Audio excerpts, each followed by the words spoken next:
Olá, este é o programa Educação e Eles, transmitido pela TV Unifev. Cora Coralina, em um de seus poemas, disse assim: sou feita de retalhos, pedacinhos coloridos de cada vida que passa pela minha e que vou costurando na alma. Nem sempre bonitos, nem sempre felizes, mas me acrescentam e me fazem ser quem eu sou. Em cada encontro, em cada contato, vou ficando maior. Em cada retalho, uma vida, uma lição, um carinho, uma saudade, que me tornam mais pessoa, mais humana e mais completa.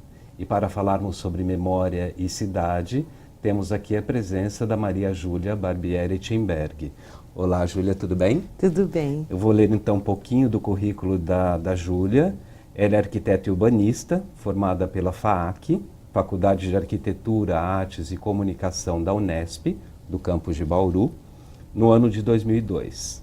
Ela possui mestrado pelo Programa de Pós-Graduação em Comunicação Midiática pela mesma universidade, é coordenadora do curso de Arquitetura e Urbanismo da Unifev desde 2010 e professora também dos cursos de Comunicação Social e Tecnologia em Produção Multimídia.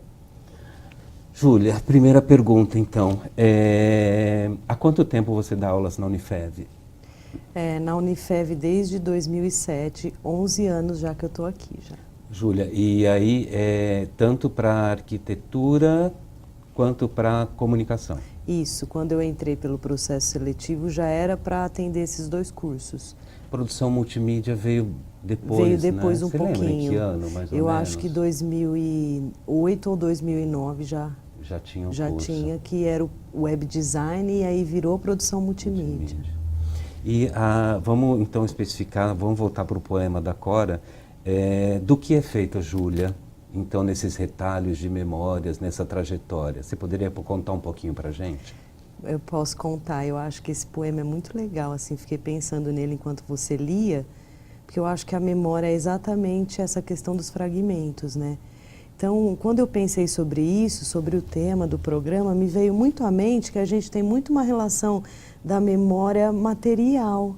E o que ela está tratando não é da memória material, é dessa memória que a gente carrega com a gente. Essa memória afetiva. Isso, subjetiva, e tem toda uma questão de ser a memória da experiência e não a memória do objeto ou daquela coisa que está lá em casa guardada, numa gaveta, né? E eu acho que eu pensando na minha trajetória sobre as experiências, eu tenho memórias de experiência desde pequenininho, né? Então eu tenho a memória da jabuticabeira da minha avó, que é uma jabuticabeira, mas que a minha relação com ela era afetiva, né? Então hoje eu nem sei mais se ela está lá, né? A mesma relação do meu pé de laranja-lima, né? Que você tem com o pé de jabuticaba. Do ser inanimado que se transforma em alguém animado, né? Sim, a gente subia no pé de jabuticaba para chupar jabuticaba. Eu lembro disso, assim. As memórias não são tão vivas, porque eu era muito pequena, mas eu lembro disso. Lembro de cheiros, lembro de gostos. Então, essa questão da percepção e da experiência que eu acho que tem muito a ver com o que ela está tratando no poema. Sim. Então, eu lembro do gosto da sopa de feijão da minha avó. Eu lembro da bolachinha de nata que ela fazia. Então, são coisas que não estão muito relacionadas a essa memória histórica, né? Mas sim a uma memória mais afetiva. E eu acho que todo mundo passa por isso, né? Sim. Você falou, então, da infância. Na adolescência, existe alguma memória, assim, que você se lembre? Existe.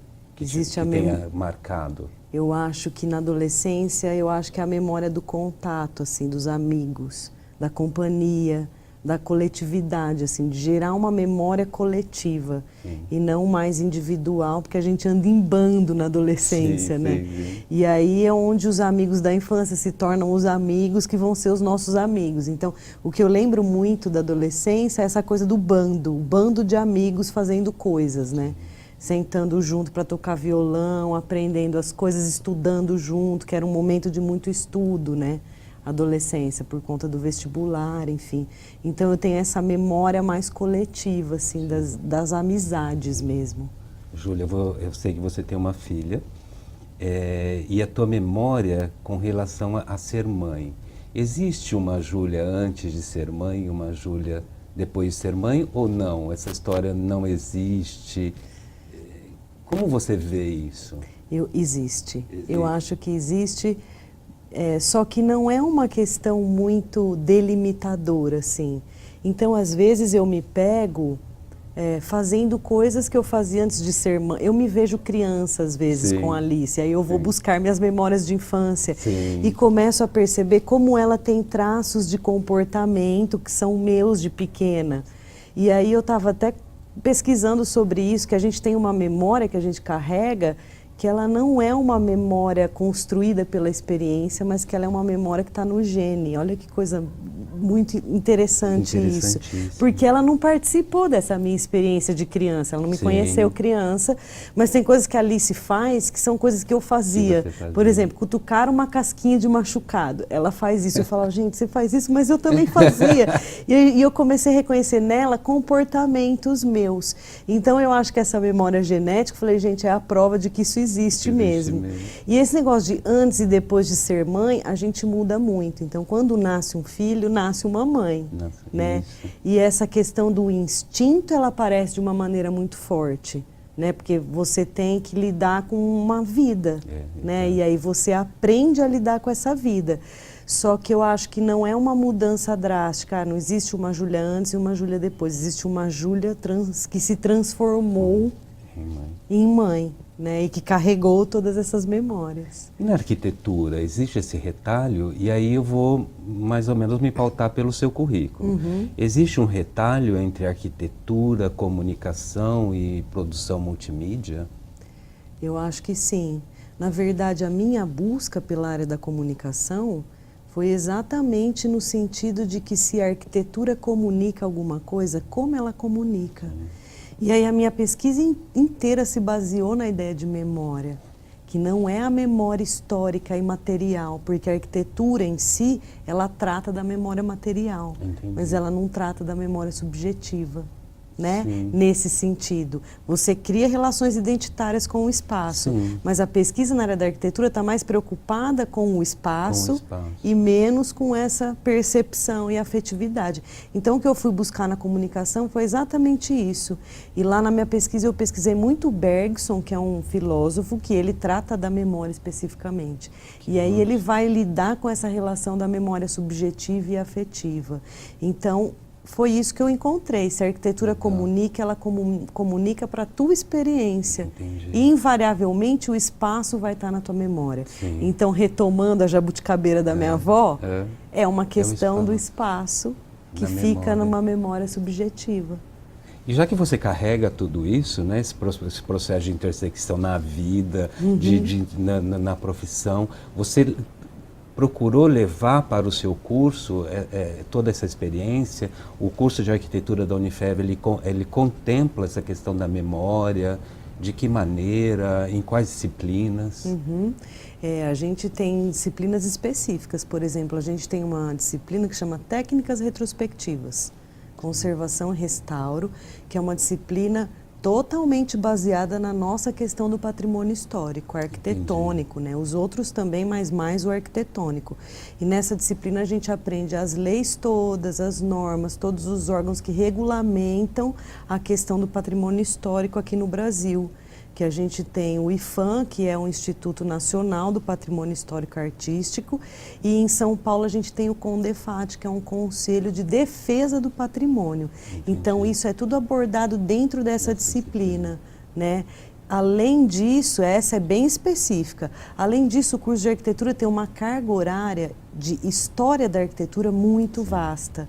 Eles têm praticamente 6 períodos de história da arquitetura, porque a gente começa a ver desde os primeiros assentamentos humanos até a arquitetura contemporânea. Então essa história está ali, né? Em alguns momentos ela aparece sim como memória e em outros como uma história que está meio colada com a gente, né? Então a gente aborda muito isso, a formação é humanista do nosso curso. Assim, como leigo, eu vou te perguntar, né? E dentro dessa história da arquitetura, existe história da arte ou é uma coisa separada? Não, a gente vê todo o conjunto, o contexto histórico todo. Então a gente busca história da arquitetura, a história da arte, a história do urbanismo, né? Porque o nosso curso é arquitetura e urbanismo. Então isso está tudo amarrado. Então a gente consegue ver os períodos históricos todos juntos, junto com todas as áreas da história. Entendi. Ô, Júlia, e os alunos vivenciam, quando eles participam dessa questão das disciplinas, eles chegam a vivenciar alguma coisa, ou ir à prática, ir a campo para verificar essa questão da memória, ou fica só em sala de aula? Não, a gente faz um trabalho muito legal de visitas e viagens. Então, no currículo do curso, a gente tem os momentos que eles estão estudando de história, sim, e as viagens que os levam para esses lugares. Sim. Então, eles vão para Ouro Preto, ver toda a produção, né, do início da história, do barroco, enfim. Sim. Eles vão para o Rio de Janeiro. O Rio de Janeiro é muito legal porque pega todo o período histórico, porque quando eles vieram, né, se assentaram ali. Então a gente tem a Belle Époque, o moderno, todos os períodos convivendo ali. Então é uma aula que eles têm a céu aberto. Então eles vão para esses lugares para poder entrar em contato com esses espaços. Então a gente faz bastante isso. Eu me lembro uma das vezes que eu fui para o Rio de Janeiro e eu fui para o centro do Rio de Janeiro. É uma história a céu aberto, né? O centro do Rio de Janeiro, você pode ver muitas edificações, né, de nossa história. É muito importante o Rio de Janeiro também. Paraty, eles chegam a ir a Paraty? Vocês já organizaram alguma viagem nesse sentido? Não, ainda para Paraty não. Eles vão mais para Ouro Preto, Rio. Aí eles vêm um pouquinho de Brasília, porque sim, eles vão para lá em função até dessa questão da capital totalmente projetada, num período muito importante da história do Brasil. E eles vão para Curitiba, que é uma capital mais contemporânea, que tem um desenho mais contemporâneo. Sim. Então as 4 que a gente faz são essas, né, durante o curso. Só para encerrar esse primeiro bloco, uma curiosidade, o curso de arquitetura são 5 anos. Isso, são 5 anos. E aqui na Unifev nós temos a opção do curso matutino e no curso noturno. Isso, matutino e noturno. Ok. Ok, vamos então dar uma pausa e nós vamos começar o nosso segundo bloco com, especificamente, eu gostaria que você falasse bastante para a gente sobre arquitetura e memória, exemplificando essas questões. Ok. Nos vemos então no segundo bloco. Até mais.